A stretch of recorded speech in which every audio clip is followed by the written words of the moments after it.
So I've always been a fan of people that are super creative in the kitchen. I, for one, have always been sticking with more traditional recipes and techniques and trying to recreate dishes that resemble exactly that, already established dishes. Sometimes with my own twist, but nothing too crazy. So today, I want to go out of my comfort zone and kind of explore that aspect of cooking. Taking a traditional dish and reimagining it in a more creative and fun way. So I've decided to take the traditional cottage pie and give my slight twist on it for this coming Easter weekend. So it's going to be a little bit more nature and Eastery themed. I'm not too sure how that's going to turn out, but that's the exciting part. I hope you guys will enjoy this journey with me as I attempt this reimagining. So without further ado, let's get right into it.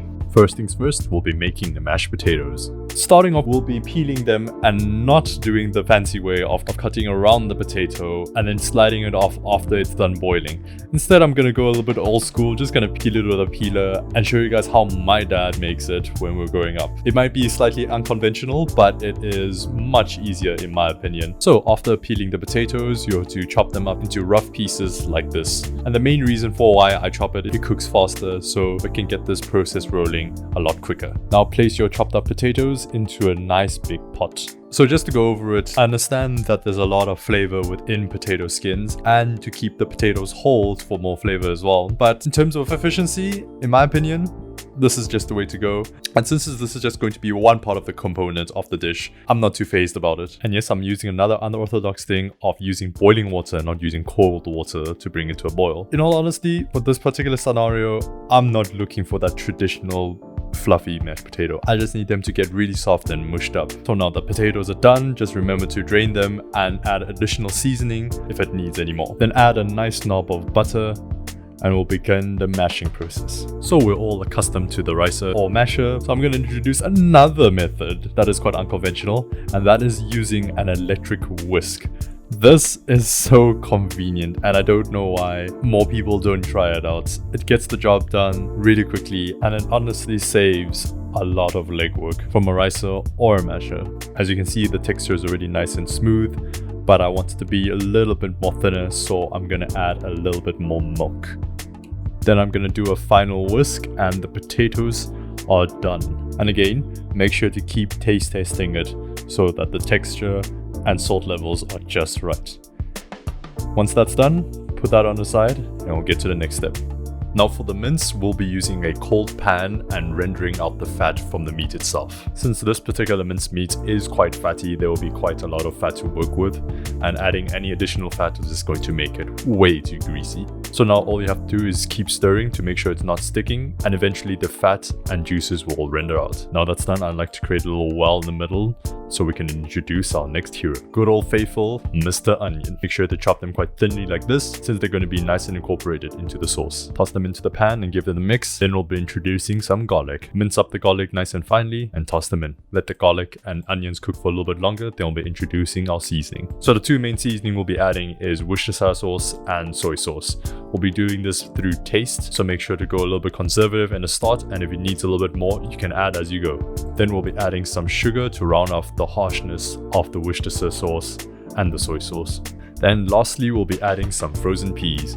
Just cook those through and you're sorted.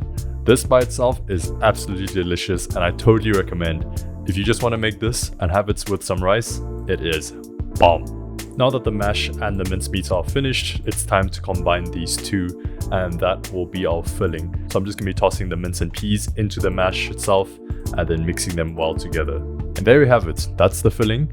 Make sure to give it a little taste test to make sure seasoning is all good, and then you can set that to the side for now. Now for the puff pastry, we're going to cut a circular shape from the pastry itself and then adding it to the mold to give it that nice dome shape.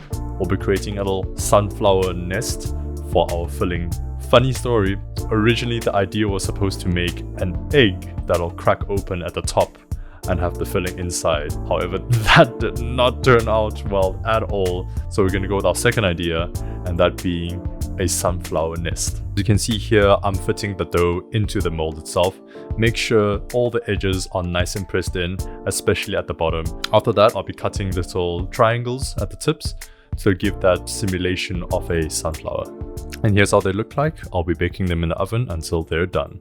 While the pastries are baking, I'll be making a pea puree to add on the top. So to start off, we'll be adding the peas to a saucepan and follow that with a generous amount of chicken stock and salt. I'll be adding a little bit more chicken stock since the initial amount wasn't enough. Cook the peas through until it's nice and soft, and then we'll be using a hand blender to smooth everything out. And there you have it, pea puree. Set that to the side for now as we'll begin plating. And there we have it, nice and puffed up, and it's time to plate. So we'll be settling down the pastry down on the plate, following with the filling, then the pea puree, and a generous amount of chives. I think I went a little bit overboard with the chives, but I like the look at the end, so I'm quite happy with that. After the chives, I try to throw in a little bit of salad leaves. This is just for purely aesthetic reasons. They are edible though, but this was my hand at trying to make things a little bit more aesthetic and more pleasing to the eye. It was extremely difficult for me, and it's by far not the best. However, it was a lot of fun making, so I have no complaints on that side. And here we have it. My spin with an Easter flair for a garden-themed cottage pie.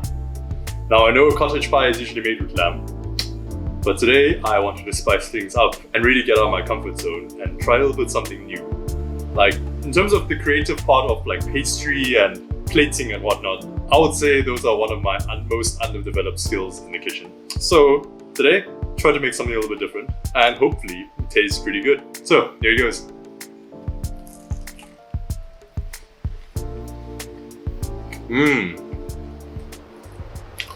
Oh, wow.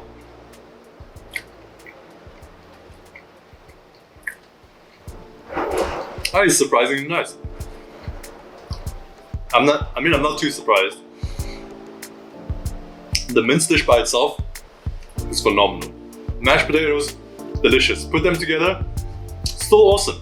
Puff pastry, you can't go wrong, and pea puree, it's all classic. Flippin' delicious. So naturally, combining all three elements makes for a damn good dish. Oh my goodness.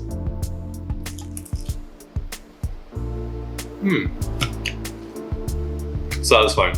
An unconventional savory pie, but a delicious one at that. Hope you guys make something similar. I suggest if you want to make it, you can just make it into a regular pie and then layer the pea puree on top of the pie as like the dipping sauce afterwards. As for like the actual like the look of it, I think it's a bit extra, a little bit too time consuming, but you can do it if you want some fun. But in terms of the flavor, phenomenal.